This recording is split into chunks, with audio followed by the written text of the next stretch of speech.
Sosok Ustadz Muhammad Faizar mendadak jadi perbincangan setelah dirinya melakukan pengobatan kepada TikToker kecil Sabira Alula alias Lala. Ada kaitan dengan sakit kiriman dari orang tak dikenal. Orang tua Lala pun membawa TikToker cilik tersebut pada sang Ustadz. Lewat doa-doanya, alhasil Lala dan keluarga yang sebelumnya kerap diganggu pulih dari berbagai macam usikan luar.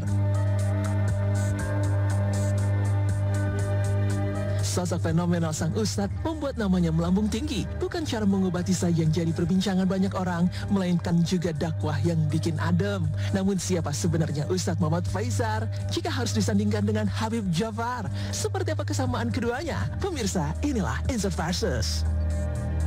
Dituduh penyihir, dituduh ini dan itu.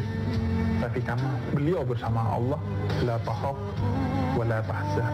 Jangan pernah sedih dan jangan pernah takut ketika kamu bersama Allah. Dan perlindungannya kalau Allah sudah turunkan itu melawan kekuatan jahat, semisal sihir ataupun ain, ya bagaikan debu melawan angin tornado, terombang-ambing kekuatan selain kekuatannya. Nggak akan ada yang bisa mengalahkan.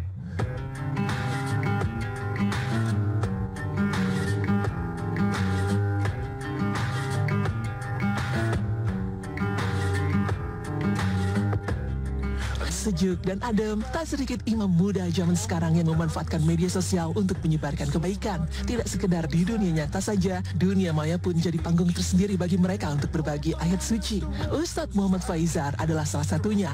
Aktif di media sosial, tak jarang ia membagikan momen-momen ketika sedang berdakwah. Yang harus kita lakukan, posisikan kita seperti Nabi Musa yang sedang dikitokkan Allah dalam surat Toha. Jangan takut, kamu beriman, kamu bertauhid, kamu lebih kuat.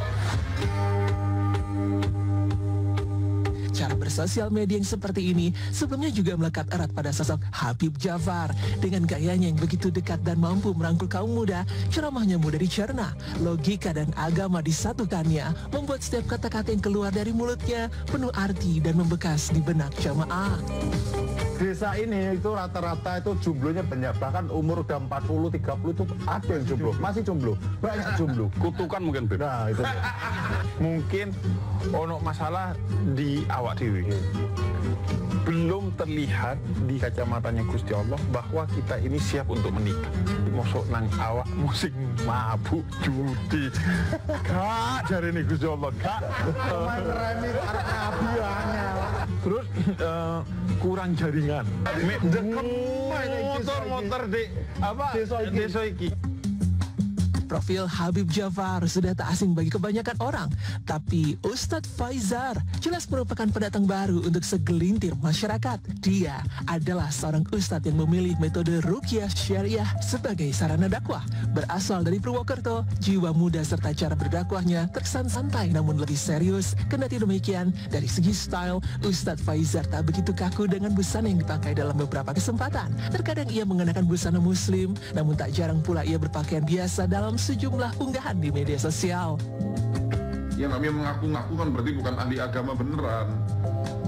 Ya, dia cuma pakai pakaian yang seakan-akan dirinya itu adalah seorang ustadz, seorang kiai, atau seorang ahli agama yang tersohor dengan membawa tasbih misalnya, kemudian nangkep dalam botol.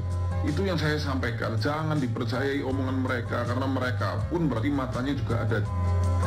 Insya Allah nanti kita akan membahas seluk-beluk ruqyah dari mulai sejarah ruqyah di Nusantara, hukum-hukumnya, cara ruqyah orang lain, cara ruqyah rumah dan tempat usaha, sampai zikir pembentengan supaya yang sudah diruqyah itu tidak balik lagi. Senada dengan Ustadz Faizar, Habib Jafar pun demikian. Soal pakaian ia lebih santai, namun yang jadi ciri khas sang Habib adalah peci yang selalu dipakai. Apapun jenis pakaiannya, peci itu akan selalu menempel di kepalanya. Tak hanya itu saja, Habib Jafar pun tak sekedar menggunakan media sosial untuk berdakwah saja, tapi juga membuat sejumlah konten yang mengikuti perkembangan zaman dan tentunya masih berhubungan dengan religiusitas. Hidup yang menurut dirimu itu gini-gini aja, bisa jadi dia adalah cita-cita dalam hidup seseorang. Lu yang merasa hidupnya kok segini-segini aja, Ternyata itu adalah cita-cita orang untuk sampai pada titik di mana yang lu bilang segini-segini aja. Karena itu kita diajarkan untuk melihat ke bawah agar kita mudah bersyukur atas apa yang kita dapatkan hari ini. Sesekali aja melihat ke atas untuk memotivasi diri kita agar kita bisa terus tumbuh menjadi lebih baik setiap hari. Kalau kamu mengatakan, ya Allah, aku lelah, kata Nabi, ingatlah aku dengan segala masalah, dengan segala cobaan yang diberikan kepadaku, dengan segala kecobaan, dilempar batu di Taif, hingga luka dalam peperangan, dituduh penyihir, dituduh ini dan itu. Tapi beliau bersama Allah, la takhaf wa la tahzan. Jangan pernah sedih dan jangan pernah takut ketika kamu bersama Allah. Aduh, kok jadi sakit gini ya? Besok tobat ah.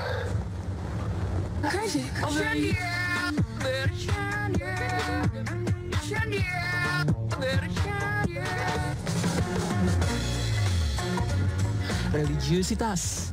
Dua sosok berkarisma, muda dan bertalenta yang mampu mengambil hati banyak orang. Baik Ustadz Faizar maupun Habib Jafar punya cara sendiri-sendiri untuk menyebarkan kebaikan pada setiap orang yang ingin mendengarkan.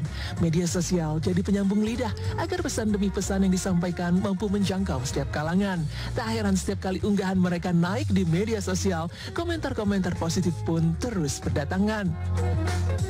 Bukan tentang siapa yang lebih adem dalam penyampaiannya atau siapa yang lebih patut didengarkan ceramahnya. Metode berbeda yang disuguhkan Ustadz Faizar dan Habib Jafar dalam berdakwah jelas sama-sama mampu menuntun orang kembali ke jalan yang benar. Karena bagaimanapun juga, obat yang tepat mampu menyembuhkan penyakit lebih cepat.